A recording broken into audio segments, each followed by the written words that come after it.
Roll call, please. Diaz. Here. Covert. Here. Crowner. Here. Lees. Here. Newberry. Here. Okay. Entertain a motion to approve our agenda. So moved. Support. Motion and support. All in favor signify by saying aye. Aye. Motion carries. We have a consent agenda. I would entertain a motion to approve that. Motion approved is presented. Support. Motion and support. All in favor signify by saying aye. Aye. Motion carries. And we will go to our council and staff reports. Thank you, Your Honor. Just a couple items tonight. Reminder, Trees Forever, if you'd like to attend 1 p.m. tomorrow, we're going to meet here at City Hall. We've got about 19, and then we've got about 6 to 8 other locations we'll have to figure out that we're going to do tomorrow.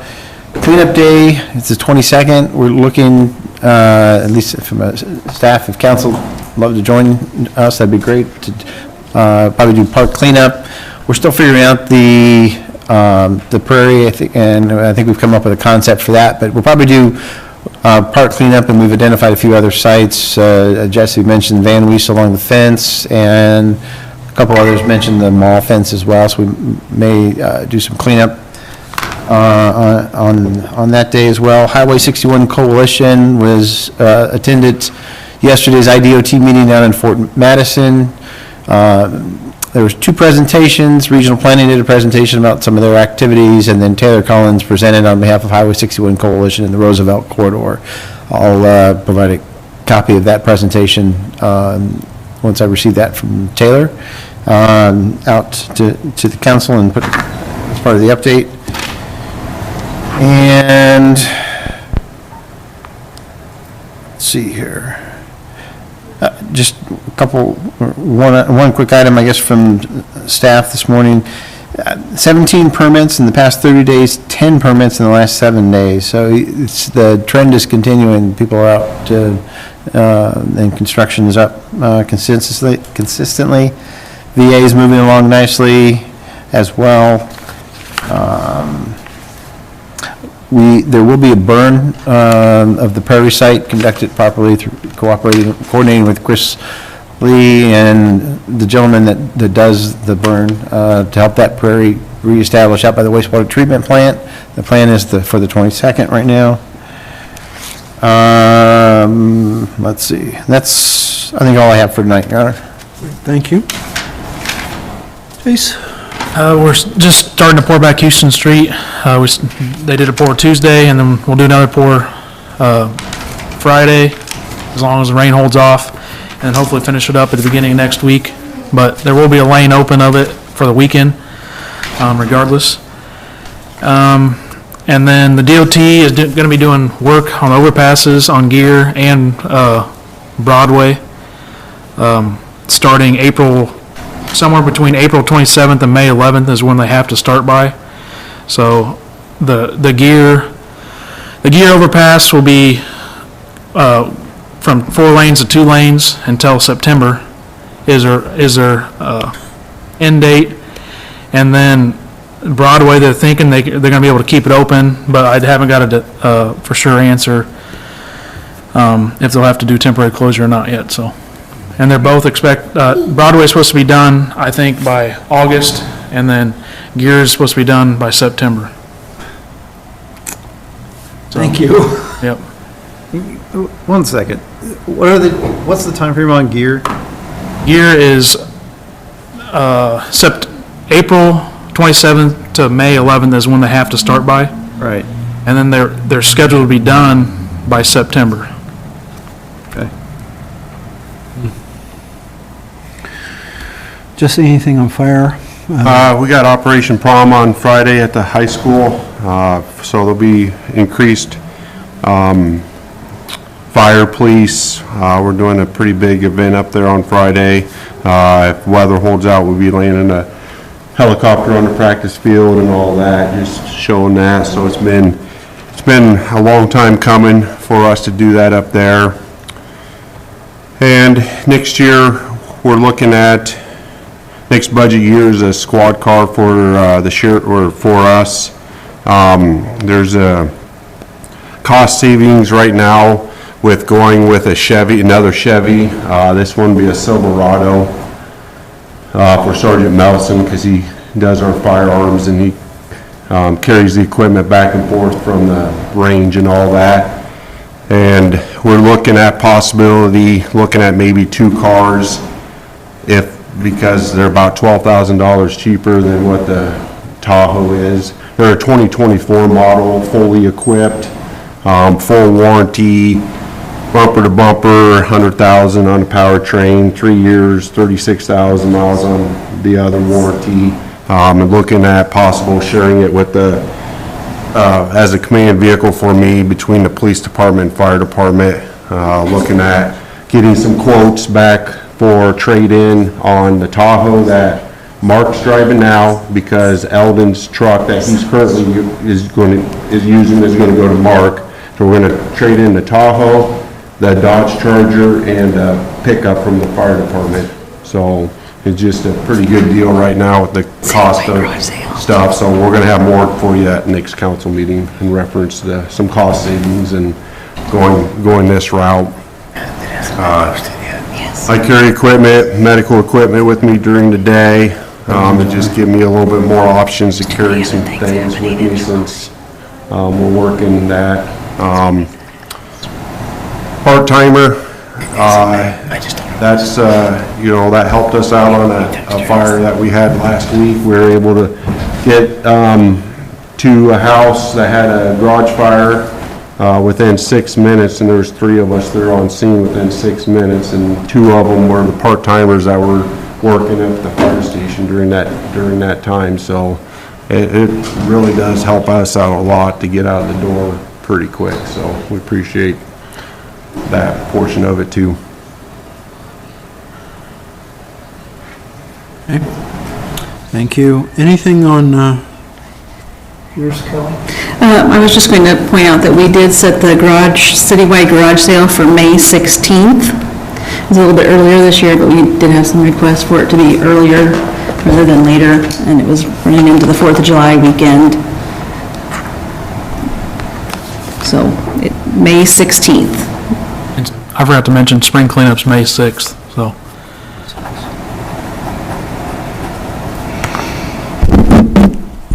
Thank you. Council? Nope. Nothing for me to do. Andy? 2 quick things. Number 1, again, raffle tickets are available here at City Hall for the 4th of July. If you have any kind of group that wants to raise money, they're pretty easy. Come up here and take tickets out, no cost. You sell them for $2, and we'll cut you back a check for $1 for everything you sell. So no cost to your organization, pretty easy. And then a couple thank yous on some early donations we've received. Lunnings Chapel, Schottenkirk, KPI Concepts, Municipal Supply, F&M Bank, Big River Resources, Pepsi, and West Burlington Hydraulic. So thank you to all those businesses for continuing to support the 4th of July. We could not have the event and do all those things and have the great entertainment we have without the support of our businesses and everybody that buys raffle ticket sales. So thank you for their continued support. Thank you. Yes, Your Honor. Okay. Yes, actually, it's sort of lengthy, so I'll try to keep it brief. This is the add-on for city and street department and for the fire department and police department. I'm the one that had the fire that Chief Logan's talking about. And I want to relay my experience. Maybe it can help somebody else too in the long run. But anyhow, I was coming down Mount Pleasant Street. I'd gone to the Dairy Queen to get some ice cream for my wife who was sick, very sick. And so she's in the back part of our house, which is, everybody knows, is Van Stouff home. And then on the very west side, and then my garage and unattached garage is on the east side of our facility. Anyhow, when I was coming up, I could see black smoke coming from my area at the Washington Mount Pleasant area, and it was big pools of black smoke. I have no power that goes to that garage, but anyhow, I get there and I see Big Brad from the street department is already there. Unfortunately, he called the fire in, seen the smoke, and the street department was there.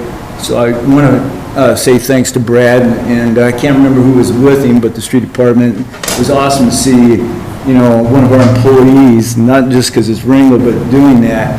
Anyhow, I got there, and I mean, you know, the police just arrived, Sergeant Nelson was there, and Officer Bryce, and was there. But the awesome thing about it, I had maybe been there a minute, and the fire department was getting there. And I think it was a 6-minute response time, wasn't it, Chief Logan? Which is incredible when you think about it, volunteer. And, but yeah, the only thing I had parked in that garage was a Razor, Polaris Razor, and I had the keys in my pocket. I'd used it early that morning, first time I'd used it since 4th of July of last year. And the Razor is in really excellent condition. And it had been raining that morning, so grass is wet, everything in it. And the reason I'm bringing this up, because I had one of my family members who had mowed a few years earlier out on a farm and left their John Deere 360s parked outside, and then they parked in the barn, and they left, and I thought, it caught on fire. It was, you know, from dry grass. So I always made it a habit when I use my mowers and my four-wheelers, when I'm working in my pasture, I always use them outside the garage to make sure that, you know, had no idea. But anyhow, there was a loss in the garage. The black smoke was obviously the Razor that went up, and it was a total loss. But it could have been a lot worse. It could have jumped over, hit my fence line where our horses were at. Could have took out the power, which was probably from me to Chase, the power to our house and everything like that. There was no power that led to the garage. Obviously, the firefighter did an awesome job. I really did get worried when he opened up the garage door because I had containers of gasoline inside there. And I was more concerned about firefighter safety than my piece of equipment. But it was pretty awesome, even as a police officer, watching our people who do this all the time, professionals. I was a cop, not a firefighter, you know, and that's how I always looked at it, you know. But it was awesome seeing our people in action. I can't thank them enough, and Brad enough, and the guys from the street department for the response on it. My wife was so sick, she didn't even know this was going on. Yeah, that's how, but she's recovered now. The ice cream from Dairy Queen helped out, you know, so. But anyhow, I want to say thanks a lot, guys. You know, if you can pass it on, I appreciate it. And hopefully somebody can learn from my experience. One more last thing was, I had the fire marshal come down to represent an insurance company. Fire marshal from Block County came down, and they determined that it was probably the battery out of the Razor, because it was gone, completely gone. So, and he also knew Mark Crooks, who was a fire marshal, and I asked him if he knew Mark, and he goes, oh yeah, and he told me that he was a true professional, so it's a compliment to, you know, I think to our staff too that we have here. And I'm sorry it took so long, but I gotta get the story out there then. Tony? I just got one thing. I finished up my leadership academy put on by the League of Cities in Coralville last Saturday. And just want to say thanks for sending me to all those classes that helped out and we learned some stuff. So, it was neat. Thank you. I don't have anything for this evening, so we have some people who'd like to talk to the city council on one of our points here. And if you would come up to the microphone that's there, I think that's what we want you to do. And let us know who you are and where you live. My name's Ken Lithgood, and I live at 517 Melville Avenue, West Burlington. And we'd like to raise some chickens.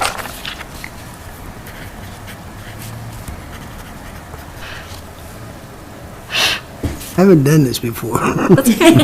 You're just fine. Yeah. Talking in favor of the chickens then. Okay.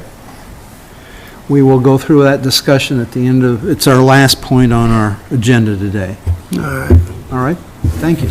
Yep. Any other members that want to talk? If not, I will start us into new business. Our first item in new business is considering a resolution approving plans, specifications, form of contract, and estimated cost of the Pat Klein water main replacement project. Ron, we need to have a hearing. Public hearing. Sorry, I overlooked that. Well, then I would, do I need to have us vote into this? Okay. Or can I just declare it's a public hearing? You just need to open it, ask for public comments. Okay, all right. Well, in that case, I declare we have a public hearing at this point for the plans, specifications, form of contract, and estimated cost of the Pat Klein water main replacement project. So I open that up to any public members who would like to make some comment. Seeing none, I will close the public hearing at this point. And then I will go to new business, which is considering the resolution approving the plan, specification, form of contract, and estimated cost of the Pat Klein water main replacement project. Motion approved. Support. Motion and support. Discussion. No? No discussion? Roll call, please. Covert. Aye. Crowner. Aye. Lees. Aye. Newberry. Aye. Dias. Aye. Okay, number 2, motion carries. Consider a resolution awarding the bid for the Pat Klein water main replacement project.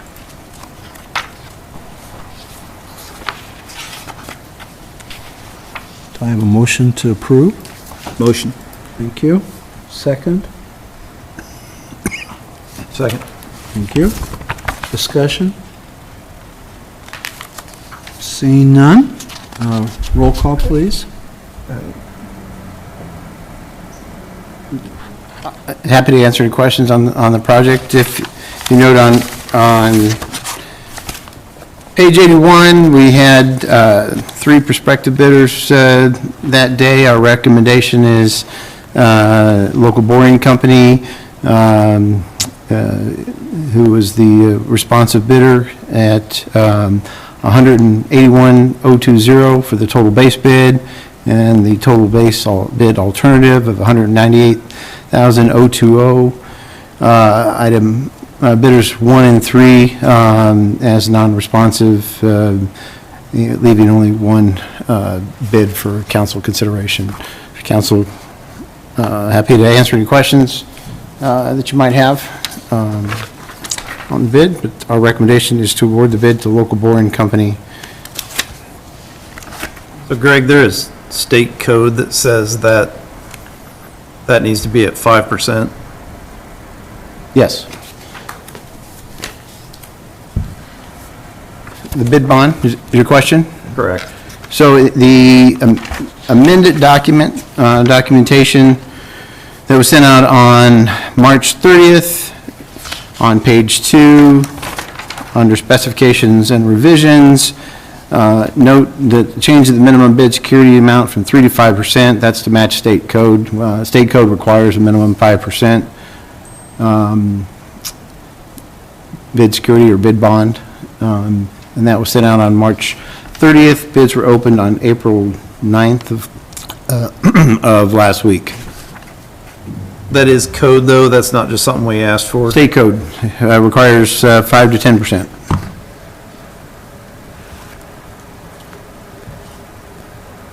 Original document was incorrect at 3%. The bid document that was sent out on addendum number 1 on March 30th noted the correct amount prior to the bid openings of 3 to 5%, excuse me, from 3 to 5%.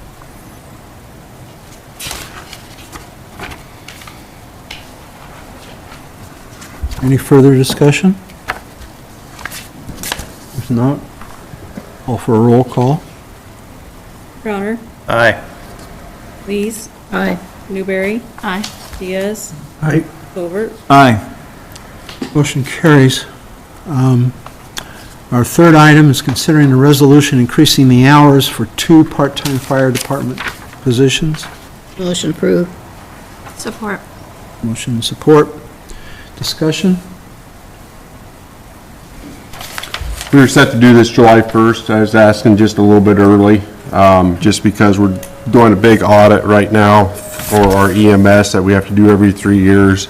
Just a lot of paperwork, and I don't have time for that right now, so just asking to help with Brian and Justin. They're both EMTs, and Justin's been involved with it before at the ammunition plant where he works at currently, so he's helping out a lot in that portion of it.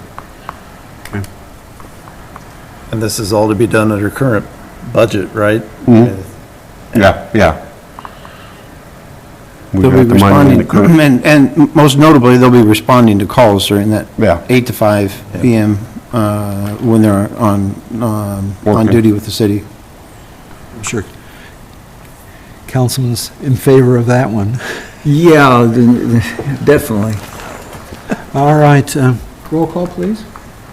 Lees. Aye. Newberry. Aye. Diaz. Aye. Covert. Aye. Browner. Aye. Motion carries. Going to number 4, consider a resolution approving the preliminary and final plat for Menard subdivision.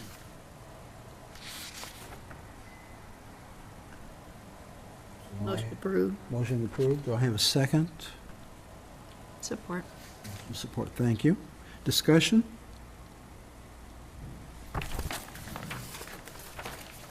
Kelly, can you tell me like what their plans are with? There's, right now, the Menards building and the Menards storage building are on 2 separate lots, but the Menards store is actually over the lot line. So this is cleaning up that issue of it's gonna divide it between the store and the detention and the storage unit. And it's also carving out 2 outlots in front of the Menards store for future development. There's like more storage units or? So There's a proposed, Les Schwab, it's a tire shop that they're looking to do out there. But the main reason for doing this is to clean up the lot lines. You don't want a lot line going through a building. So really, we've got 4 clean lots following this preliminary and final plat. That's the main purpose of it, but it also allows them to move forward with the Les Schwab, the project as well. If you look on the final plat, you'll see easements for access, stormwater, so they have all the necessary access and utilities addressed for construction in the outlot as well, and access. But Our current code does not currently allow for storage units in that zone. Is that correct? Didn't we have to do something different to allow? Yeah, it was, Board of storage units Adjustment. are allowed in I-1. Right. And they did get a Board of Adjustment special use permit for it. I thought I remembered that, but I wanted to ask a question. And it stays with the Menards building, so it's Okay. just for Menards. And it was essentially equal with where the buildings on the outlot would be built as you move along the location at the time when we were discussing that. And the 2-foot trees were supposed to be replaced. They were supposed to be in something more substantial. It was one of the requirements as part of that out in front. And so we're working with the current individuals. That gentleman with Menards must no longer be working there, so they're working to fix that for us as well. Any further discussion? Seeing none, then I ask for a roll call, please. Newberry. Aye. Aye. Covert. Aye. Crowner. Aye. Lees. Aye. Motion carries, thank you. We have a number 5 item, which is first reading of an ordinance regulating chickens. Motion to approve. Second. Motion is second. Discussion on this? I have a question.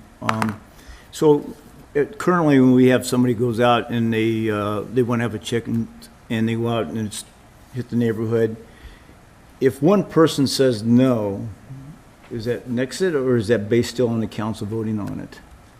Under the current process, Yes, huh? they are required to talk to the adjacent neighbors and bring that information back to the council for review. It doesn't, I would argue as a neighbor that that has not been followed. No, well, the reason why I asked this question it doesn't just is take for, one. and I don't expect any of us to answer this out loud, but just think about it. If we had somebody come back and they had one no on that petition, what would you be doing then, and when it comes to a vote? And the reason why I ask this is that I do appreciate the public, because I've been contacted, and I'm sure I've been contacted by email, I've been contacted in person, I've been contacted by phone. The only thing I have not been contacted by text, been contacted by 3 previous council members, and I appreciate that. I really do appreciate everybody's information. I've talked to people who are not residents of our community, but who live in farming communities, who are farmers, and I've talked to people who are actually residents, which are more important. And the reason why I talk to the people who live on farm and they're out or the agriculture areas like I am, they sort of have, the opinion I got from them also was they don't like when somebody comes out in the county and complains about the smell, the noise of the farm products, all right? The farming, but at the same time, even though they appreciate chickens and they consider chickens more of not as a pet, most of them consider them more as a product they're going to be using. But they understand that, hey, I know that if I moved in the city, my expectations would be completely different than me living out on a farm. And so and that's sort of the feelings I'm getting from a lot of people. I also got feelings from other people that was for the chickens, believe it or not, that felt a different way. And I know, and I always talk about, even though I'm getting older, I try to keep an open mind because cultures and people change. And I was trying to explain to my wife a little bit about when we do these, when we vote for these and things like that, and we set them in rules and regulations, this is like a living document that changes in time and people think different. And I think now is that, for me, and I've always, like I told you last time, I was on the fence on this because I have very strong feelings about being able to do what you want on your own property. But also I have very strong feelings about the way that people's expectations when they live in an inner city, the farm products. I just thought that I'm probably going to lean towards supporting the resolution myself, just based on that. And the other thing was, I also received information through other people and directly from some people that had previously stated that they said it was okay, but they really didn't want to do that because they didn't want to be the bad neighbor and then have everybody disliking them. And I actually had a couple of people told me that they would vote yes, they would put down yes if they came to their home, even though they were against it, because they didn't want to be the bad neighbor, and they felt that it should have been the city council that should have solved that problem before it got to them, because they didn't want that. They didn't want to have that bad neighbor relationship where they wanted somebody to take the heat off of them being us, the council. So that's sort of what swayed my decision on it, even though other people said, well, they should have enough courage to say they just don't want the chickens next to them, but not everybody's like that. Not everybody's like that. And again, I'm sorry so much time on it, but No, that's fine. I really did appreciate the public reaching out. I'm sure all the other council members got people talking to them too, and that's, to me, that's important when our citizens talk to us about what they prefer and they don't like. Your Honor, Yes. Kelly's been kind of keeping a list of those that contacted here. We had four contact us in favor of. It says 4 and against. So 4 in favor, 8 against, and one other that said to limit it to 2 on there as well. I had one gentleman come in and speak to me too about property rights and ability to do things on their own property, but I also have the right to the use and enjoyment of my property when it's adjacent to that property. And I think those property rights need to be considered at the same time. I need to be able to use and enjoy my property just like somebody, and just like the neighbor next door does as well. So, I mean, however you feel on the topic, it's not, I think what we have here allows it limited use given, but an appropriate use personally, but personal opinion. No, and even though somebody may be an employee of the city hall, the majority of the people employed here in the city hall are living in our city too. And it's important to have their views also. Any further discussion? I just had one question in that, under G4, it talks about the chickens can't roam past a property line, I think. But in, then H1, it says chickens shall be kept within an enclosure at all times. So is it the roaming talking about in the enclosure, or does the roaming talk about they're out in a yard? I think just past their property line. But then they're not Which kept in the section? enclosure all the time. Required to be in the enclosure. What was the section? G4, chickens shall not roam beyond their permitted property, the permitted property. That could be, we could clarify that for the next reading. I wanted to discuss, and I know this is going to be completely opposite of everything I've been discussing for the past 2 years, but just the number of the ones that are, when it is allowed, limiting them to 6. I didn't know if that was the right number or not. I thought we better discuss it. So you're out in the country, you've got 5 acres sitting on North Gear or something. I don't know what the right number is. I wanted to ask the question. Ag is separate, so make sure we keep that piece separate. If you're on ag, that's dealt with under a different chapter.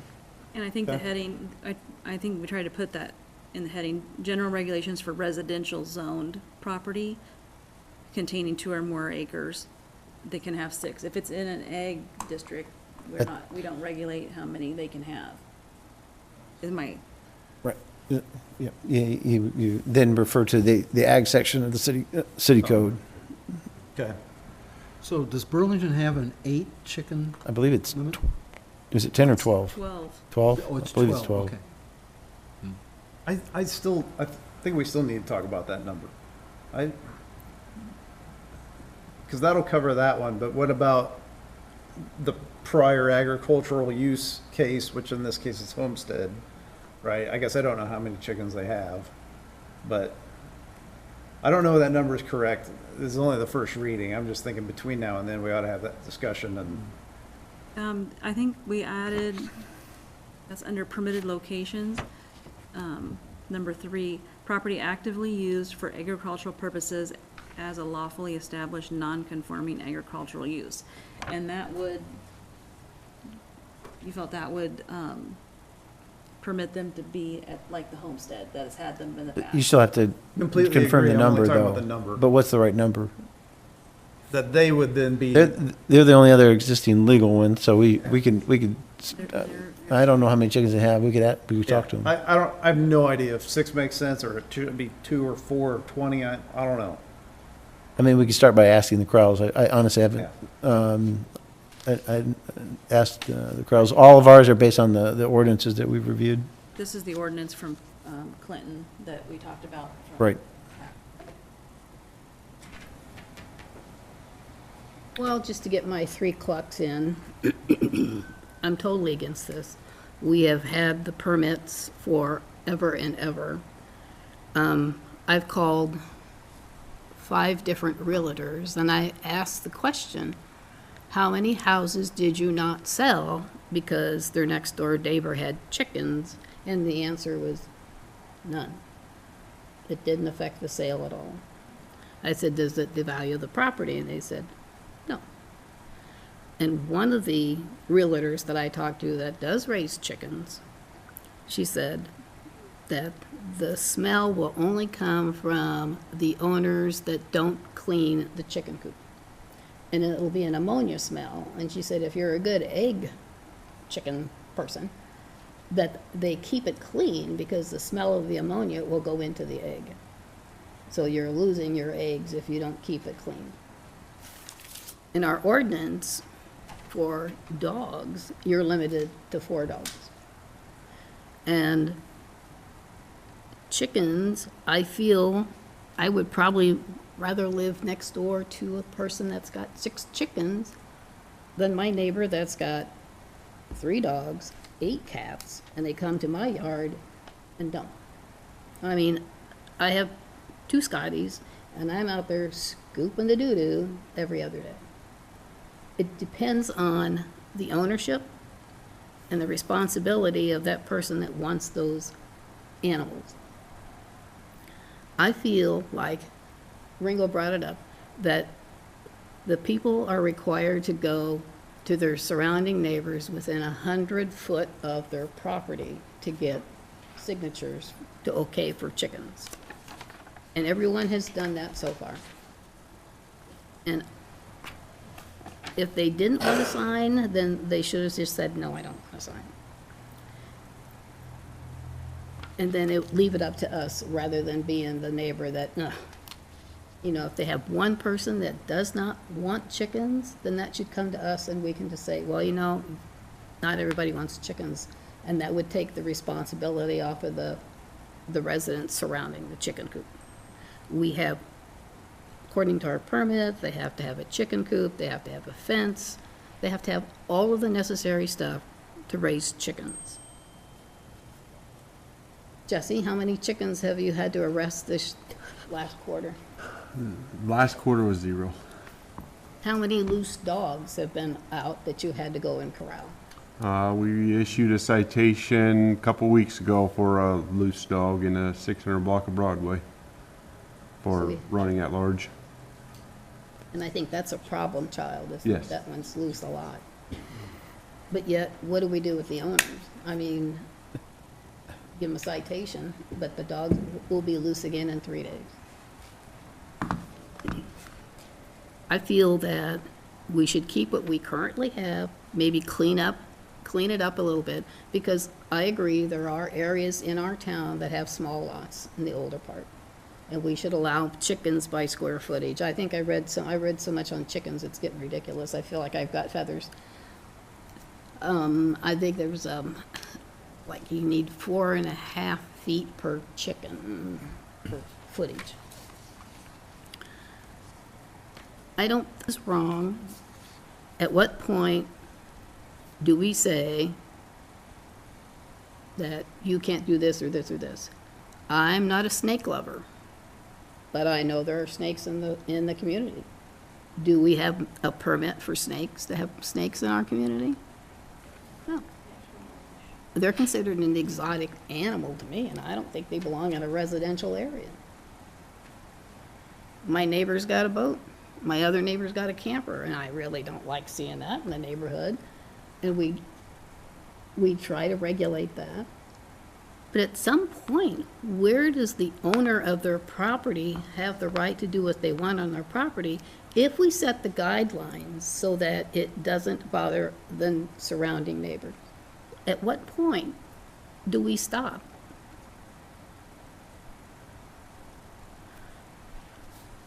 I don't know.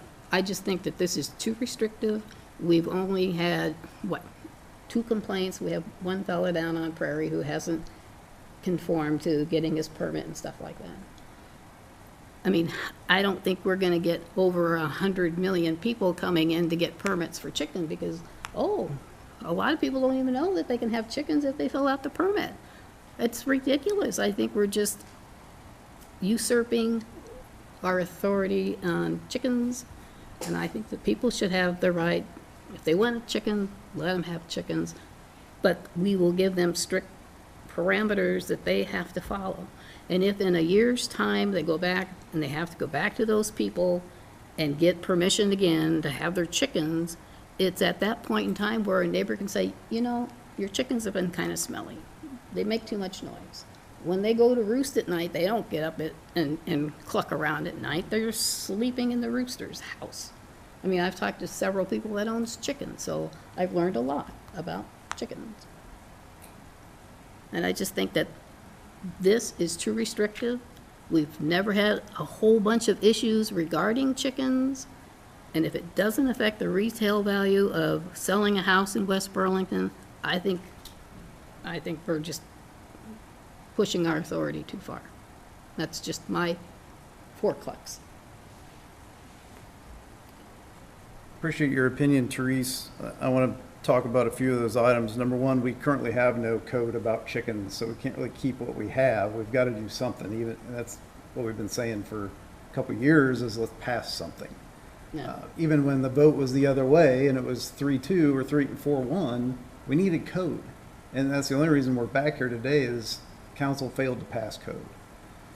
Now the votes have changed. I don't know what realtors you talk to, but they're 100% wrong. And I'd be happy to take you to a house I had listed in Burlington last year. Chickens weren't even next door. They were about 3 houses down. Had a really tough time selling it, and I can show you texts of people that didn't want to be by the noisy chickens. So it's not everybody, but it's a percentage of people.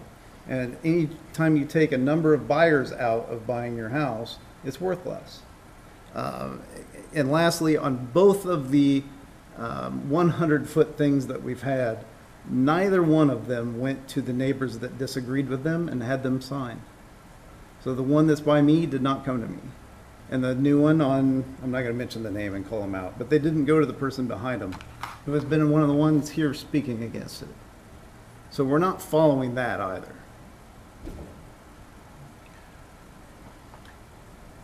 They did. I've got a question for Greg. So we vote on this and we pass it. And let's just say we have citizens that say, hey, we don't like that ruling. Can they put forth a paperwork or I don't know how to say, petition forward then, and if they feel like, and put it to a vote? I mean, even though we voted this, the citizens still have a right, I would think, to petition for it if they feel there's enough in our community feels like they want to put that up for a vote and have a general consensus then. No. They can vote us out. It's a council decision. They can't bring it forward for a vote. This falls under council's authority, it's not allowed to be taken and put on ballot. It's not a ballot issue. But if that happened, then there was 3 council members that wanted to bring it up. They can bring a petition forward to city council. Right. And council can bring it up at any time. Yeah, Absolutely. That's what I was thinking you meant. Well, I think when we were going back through the zoning, we talked about chickens then. And I think it was like we were gonna have like so many chickens per square foot. And In the draft zoning that ball ordinance. got dropped somewhere along the line. It's in the draft zoning ordinance that way. We have a draft zoning ordinance that has a chicken component with rules and regulations. But we still were not gonna restrict it residential. No, that, Could only have so many chickens. It But had so now many it's chickens per- completely out of the residential, because there's no lot that has 2 acres in the city proper of West Burlington. Oh, yeah, there is. Did you say in proper West Burlington? In the city proper. Okay, yeah, There's yeah, no you're right. 2-acre lot that will allow you to have chickens. So that restriction's gotta go. And just put it, so many chickens per square foot. So, first, I'd like to agree with Ringo. We were elected to make the decisions based on our community and our community needs. And without them reaching out to us and telling us their opinion, we're guessing. So I very much appreciate the community's involvement. That being said, I think we've talked to different people because I'm getting daily requests to allow chickens, daily. In person, text message, phone calls. It has been blowing up my phone. So yes, we have a lot of community members who are pro-chicken. I also can respect Greg's opinion, as his property also has value and his desire to protect that from his neighbors having chicken matter.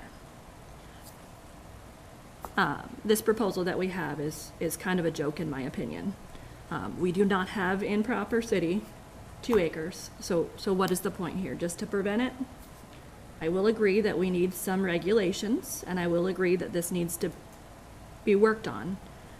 But what we have in front of us is not appropriate for all of our citizens, and it's not what all of our citizens would desire. But 2 acres is for the out in the country people. And I understand that, but then we've just blanketed the inner city people, sorry, you can't do it. And I just feel like that is too restrictive, and therefore I'm against. Now, I'm not against regulating it. I'm not against Teresa's opinion on going back after a year of having the chickens and making sure you're not bothering your neighbors. Do they still agree? Have you been a proper chicken owner and done the right things? And I do think we as a city need to do due diligence in making sure they have talked to those outliers, those back neighbors that we didn't question that do have a problem with it. But just to blanket say no, I don't agree with. It's just too much, so it's my opinion.